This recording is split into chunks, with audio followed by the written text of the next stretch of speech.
and welcome to the Asian Insider. I'm your host, Bhagyashree Garekar, and we're recording this episode on Monday, the 15th of December, 2025. Our guest today is Dr. Mary Bridges. She's a fellow in history and policy at the Harvard University's International Security Program. She's also the author of an interesting book, Dollars and Dominion, U.S. Bankers and the Making of a Superpower. Our conversation today will look at the connections between finance, infrastructure, foreign relations, and history, which are the core areas of Dr. Bridges' work. Welcome to the show, Dr. Mary Bridges. Thank you, Bhagya. It's wonderful to be here. Appreciate the invitation. Thank you. Well, your book is very interesting. You explain how the US dollar came to be the king of currencies. And, it is the world's primary reserve currency, the most widely used currency for trade and for international transactions. But you say that it was not at all inevitable that the US dollar would come to dominate, the global financial system. Could you explain why you say that? Sure. So my book takes a kind of a different entry point to understanding dollar dominance. I think often when I read about it in the media, it sounds like this one chunky thing, dollar dominance, like a switch that gets turned on and off in Washington.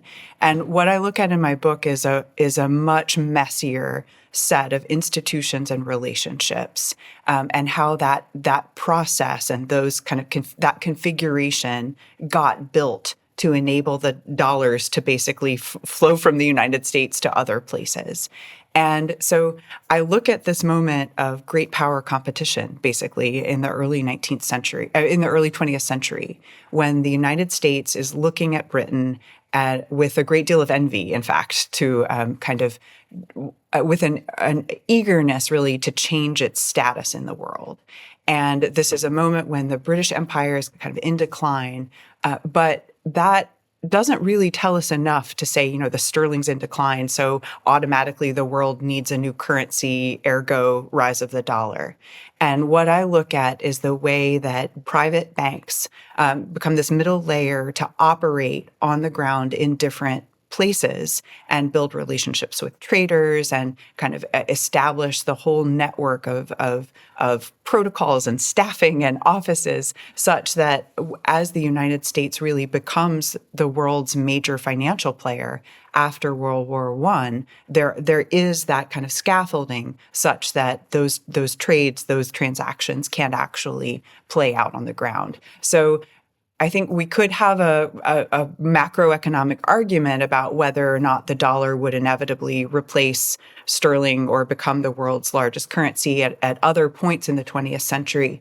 And my point is less to quibble about those kind of macroeconomic pieces, and instead to understand exactly how that process plays out. And as a historian, that's that means looking at weird staffing decisions and briefcases full of money and a whole lot of really contingent practices that make this dollar universe that comes to define the 20th century in a lot of respects.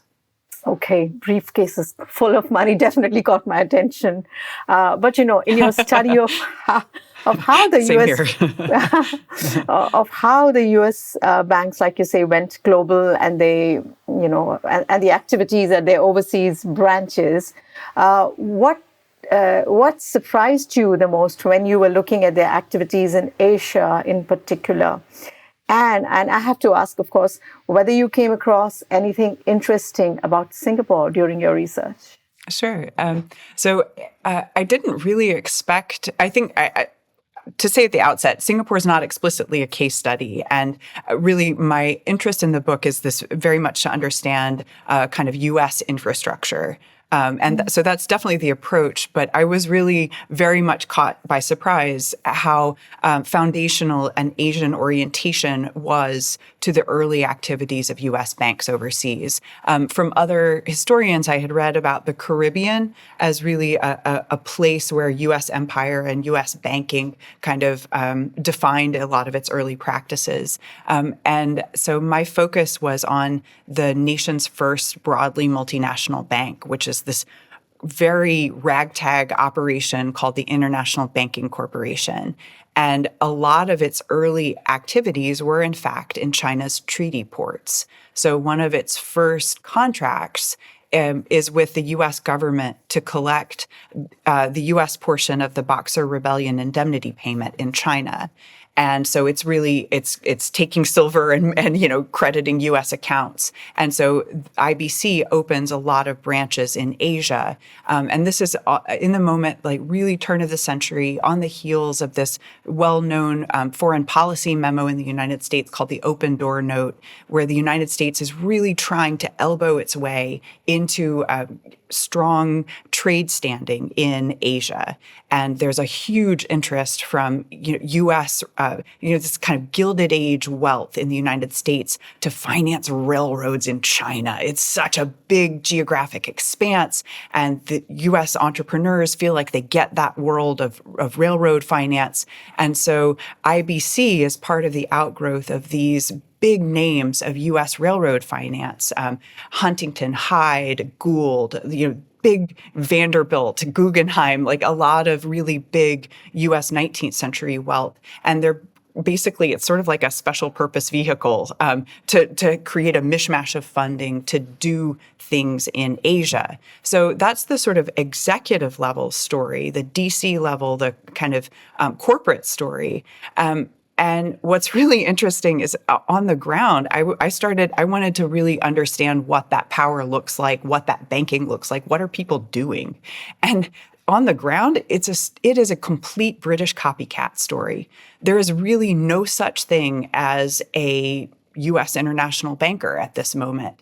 And so IBC, it's got to staff its offices. So it basically hires anyone with British banking experience. So some State Department officials, basically U.S. consular offices, noticed that IBC is hiring the cast-offs of banks like HSBC, what became HSBC, and Standard Chartered Bank. So they're not exactly, poaching the cream of the crop of British banking, but instead hiring anyone who has exposure and kind of experience in this world.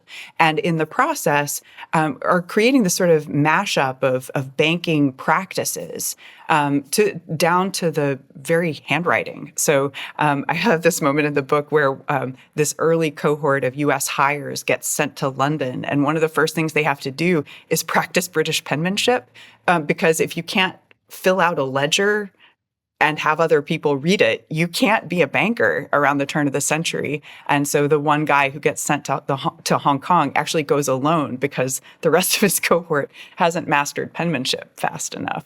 So penmanship, you mean actually filling out? Because obviously they'd be all hand-filled, handwritten right? ledgers. That's it's just the script in it, these archival books. You open these big leather-bound ledgers, and there's just this beautiful scrawl. And it's not an accident. That is the technology of banking of the day, is this very specific penmanship. And that's just one of the very basic practices that's really foundational to U.S. banks. So if I may, like what starts as this British copycat project, you can also see evolve really quickly in Asia. So if the mode in like the 1905 is to do as the British, by the 1920s, these U.S. banks overseas are really working on some different things. This is a moment when the United States has kind of changed its global power after World War I, moved into space that Britain had occupied in a lot of places. And U.S. banks in New York, for example, are really experimenting in mass marketing and what they call thrift campaigns. So U.S. bankers are going out to try to enlist small-time savers, and the branches start picking up on these practices. So all of a sudden, what was a very posh British enterprise, U.S. bankers start going out to markets in India and, recruiting pearl divers and retail clerks in the Philippines. And so this banking project kind of shifts gears over the course of a couple of decades to really diversify what it's doing and to kind of change its orientation in a lot of ways. Right. So, of course, in Singapore now, it's I guess, the world of high finance.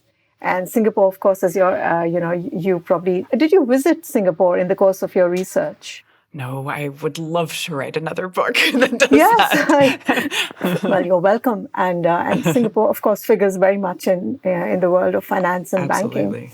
So I'm sure there's lots of good stuff to uncover there. But now I guess we're in another, of course, your book looks at a very important turning point in US banking history and eventually how US comes to become a global financial superpower. But now, of course, it would seem that we are in another turning point because, of course, in Asia, we do use the US-based finance systems. We use the payment systems. But, just as you said, it was the British pound practices that the US banks were trying to use as a copycat model. You now have other countries which are looking to push their own currencies and reduce their reliance on the US dollar. So, for instance, commodity trade, oil and stuff, you're seeing that being denominated by currencies other than the dollar. Foreign ownership of U.S. Treasury bonds is going down. And then you have cross-border trade settlement, which is now happening in the Chinese yuan. It's happening in Indian rupees. Countries are cutting down on forex reserves, which are in U.S. dollars. More central banks are buying gold. China definitely is prominently, I guess, challenging the US dollar. You also have Russia, you have Latin America, you have India, you have EU, almost all of them trying to diversify a bit from the US dollar. I wanted to ask you, what strikes you, about such efforts and how realistic is that threat to the US dollar?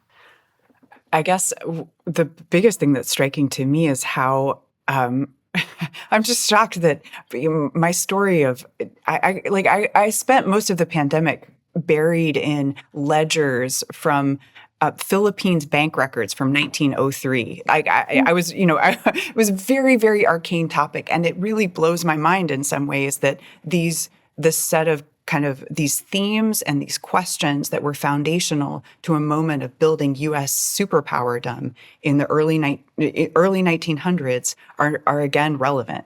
These questions of dollar dominance and kind of currency power and monetary power, these are huge, longstanding political questions that become really major issues in times of great power competition. And that's what we saw in the early 1900s. And a lot of those themes are back today. So all of a sudden, questions of, what are the foundational practices of a central bank? What does central banking independence mean?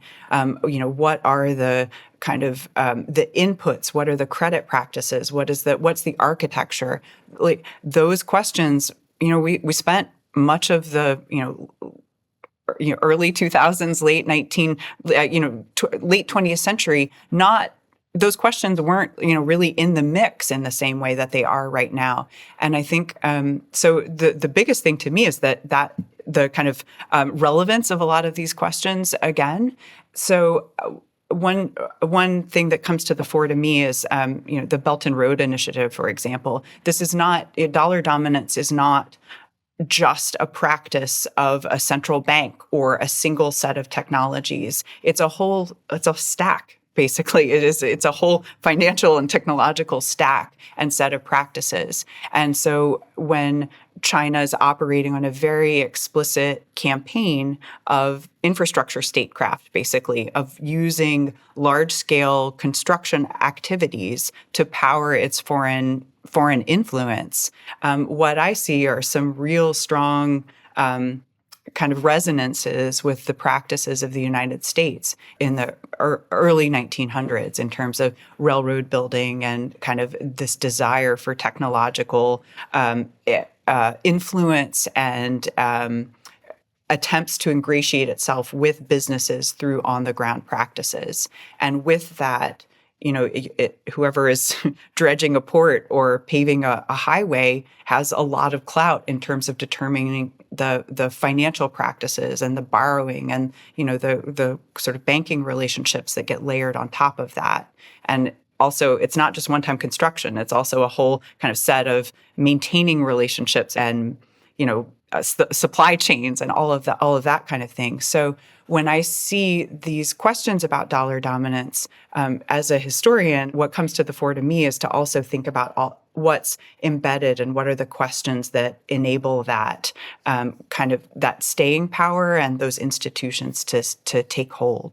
So, efforts like China's alternative to SWIFT, for example, an attempt to build an RMB-based system to move other currencies and to allow traders to use systems other than the dollar to settle transactions. That seems really like a very different kind of financial moment. At the same time, from my perspective, it's not just having the technological connectivity, it's the layers of institutions and trust and kind of practices that give those payment rails, for example, meaning and staying power. And that's what we saw really make the rise of the dollar a resilient and robust set of not just about using one money. It's a set of practices and a set of relationships. So that's kind of the part as a historian that really comes to the fore from what I see in the early 1900s to today's debates. Right. So I guess in a way a déjà vu for you. But would you be willing to bet that there will be a day when the US dollar is not supreme? And how much would you bet? and which currency you think could be a candidate to replace the US dollar? Oof. So it seems to me that what we're seeing right now is definitely a more diversified, more multipolar system. I am absolutely fascinated by stablecoins and the rise of stablecoins and this sort of friction or kind of paradoxical power of stablecoins. And so I would be very nervous to make huge amounts of money as bets, other than to say, like, stablecoins really expose what I think is so problematic or puzzling about dollar power right now, is that in a lot of ways it seems like stablecoins, so just to explain, stablecoins are a cryptocurrency sort of seem like alternative to the dollar, but stablecoins are cryptocurrency backed by largely US dollars, although you could imagine a stablecoin for yen, for example, or for other currencies. But the bulk of stablecoins right now are anchored to the US dollar. And so what's really interesting about stablecoins is that as traders adopt them, what ends up happening is that stablecoin issuers have to buy more treasuries, have to hold more dollars. So in some ways, the rise of stablecoins looks like a way to bolster the power of the US dollar around the world. All at the same time, it's a real different underlying architecture because of the way that it doesn't rely on these authorized, regulated banks as the intermediaries. It's not the system that the Federal Reserve knows how to police or kind of regulate. So it really puts the Fed in very uncharted territory. So if the dollar continues and is anchored by this new set of intermediaries and technological connectivity, I see different power brokers basically rising to the fore.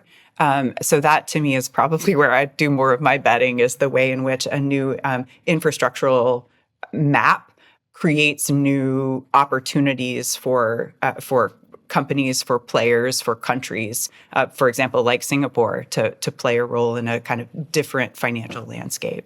Right.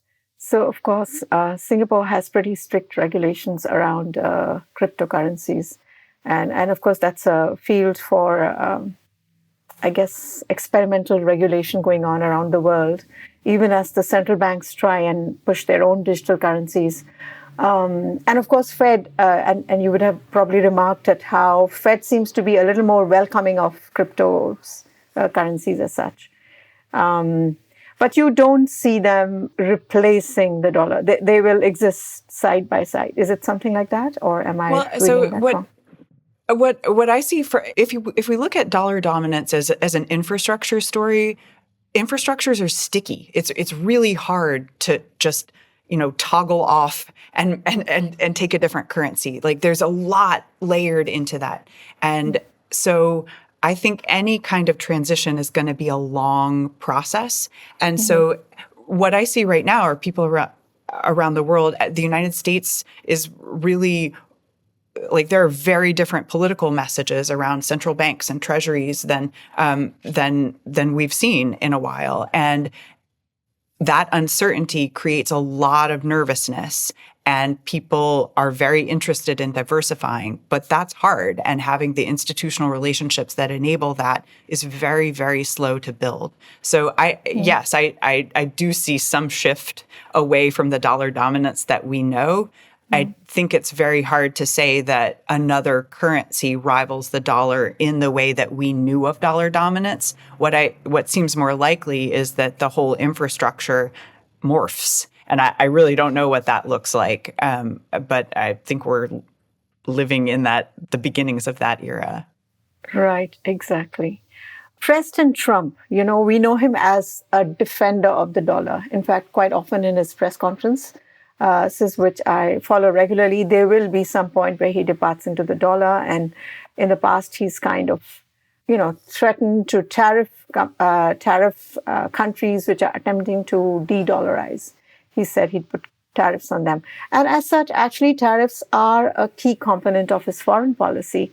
Do you think tariffs is there some linkage there? I mean, are tariffs actually spurring this de-dollarizing effort?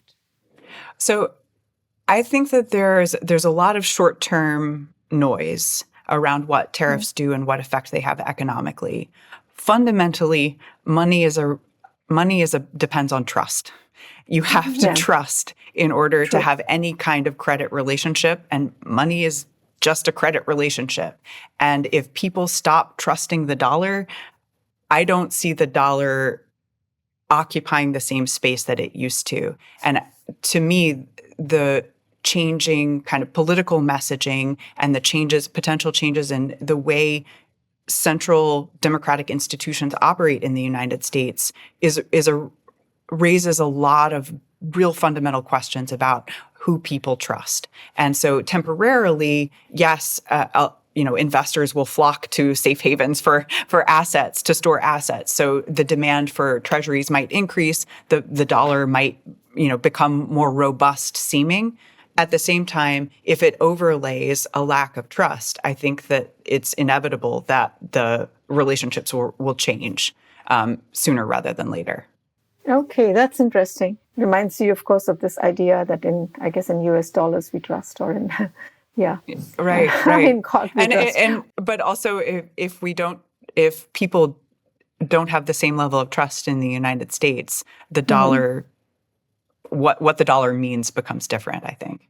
And if I knew exactly what that looked like, I would probably be sitting on a Caribbean beach somewhere. But I'll leave that to others. Right. But I also think that's part of the thing of infrastructure. It unfolds. It's contingent. It depends a lot on who's at the who's sitting at the levers of power in the moment when there's a major reconfiguration or some kind of crisis or a moment of awakening, when the whole system really proves itself open to change. Right. And have you had the opportunity to look at in this area, the infrastructure building by, say, China? Would you have any insights or opinion on how they're going about building up, the muscling up their economy? Yeah, it's I'm fascinated by the Belt and Road Initiative. I guess to me, I see the creation of the U.S. dollar as really being an infrastructure play. And so the Belt and Road Initiative to me looks like some very savvy, political strategy to become a foreign policy and to become a foreign policy, mega player in a very long-term way. What I think is easy to forget about these big dollar or big financial amount investments is, for the most part, a contractor doesn't just build a port, or a country doesn't just, build a highway. You also become involved in a whole set of maintaining and operating relationships long term. So contractors go, families sometimes stay. You're all of a sudden, this highway needs this particular type of asphalt or a particular type of crane at a terminal, and the relationships of suppliers and kind of knock-on effects is really deep. And so, to me, the Belt and Road Initiative really opens those questions about generational layers of influence and access and financial ties. So I've been hugely interested in it, and I think it's a real puzzle for ongoing questions of how the United States responds to that. Because in this moment, if you want to build a road quickly, U.S. contractors are not the companies that you hire. And so how the United States responds to that, those types of activities and that manifestation of foreign power overseas, I think is a real open question. It's a real challenging strategy question from the United States' perspective. True. And I have to say that we haven't seen the Trump administration kind of talking about that much. I think Mr. Biden did probably a little more in that area. And where the Trump administration is going,